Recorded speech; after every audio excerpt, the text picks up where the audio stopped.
নেশা হইল মোবাইলের নেশা।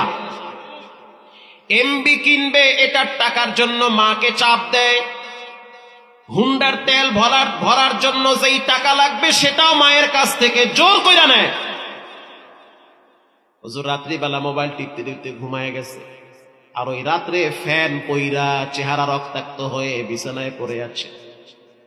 মোবাইল দেখতে দেখতে ঘুমায় গেল। সে তো বুঝে নাই যে আজকে রাত্রে ফ্যানের হায়াতও শেষ, আমার হায়াতও শেষ।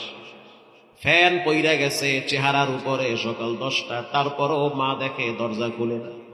জানলার ফাঁক দিয়া দেখতে আছে সন্তান নাই, চেহারা রক্তাক্ত হয়ে গেছে। নজর করে দেখলো মোবাইল এক জায়গায়, হেডফোন আর এক জায়গায়, সন্তানের মুখ থেকে রক্ত বেয়ে বেয়ে পড়ে।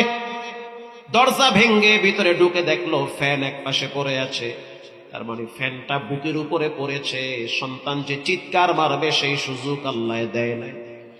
হাসান বসরি বলেন, ও যুবক সাবধান, গুনাহ করবা তওবার আশায়, এটা যেন না হয়। মুমিন কখনোই প্ল্যান করে পাপ করতে পারে না। যদি পাপ হয়ে যায় সাথে সাথে তওবা করে কার কাছে? গুনাহ করব 3 মাস পরে প্ল্যান করতেছে, প্ল্যান করতে করতে করতে করতে হঠাৎ মরণ চলে আসছে, তওবা করার সুযোগ হয় না। পৃথিবী বিখ্যাত একজন সাহাবীর নাম হলো আবু হুরায়রা রাদিয়াল্লাহু তাআলা। ইশারের নামাজ পড়ে মসজিদ থেকে বের হইল। একজন মহিলা বলতে আছে, ইয়া আবা হুরায়রা তাআল, একটু কাছে আসো, কিছু কথা বলতে চাই। আবু হুরায়রা বলতে আছে, তুমি একজন নারী, আমি একজন পুরুষ, কথা বলতে গেলে মাঝখানে শয়তান এসে ধোঁকা দিবে, একটু দূরে থাকো। তানবীহুল গাফিলিনে আসছে। মহিলা বলতে আছে, আবু হুরায়রা, প্রেমের আলাপ করব না, খারাপ কথা বলবো না, বড় একটা বোঝা মাথায় নিয়া ঘুরতেছি। আবু হুরায়রা বলতে আছে, কি বোঝা মাথায় নিলা?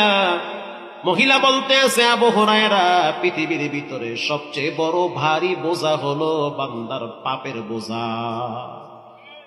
গুনার গাট্টি মাথায় নিয়া ঘুরতেছি। আমি একজন নারী, অথচ আমি গোপনে অপরাধ কইরা ফেলাইছি। খাবার খাইতে গেলে খাবার আমারে বলে, তুই তো খারাপ, কেন খাও? পানি পান করতে গেলে পানি আমারে ধিক্কার দেয়। যেই জমিনে নবী জীবিত আছে সেই জমিনে এত বড় অপরাধ কেন করলা?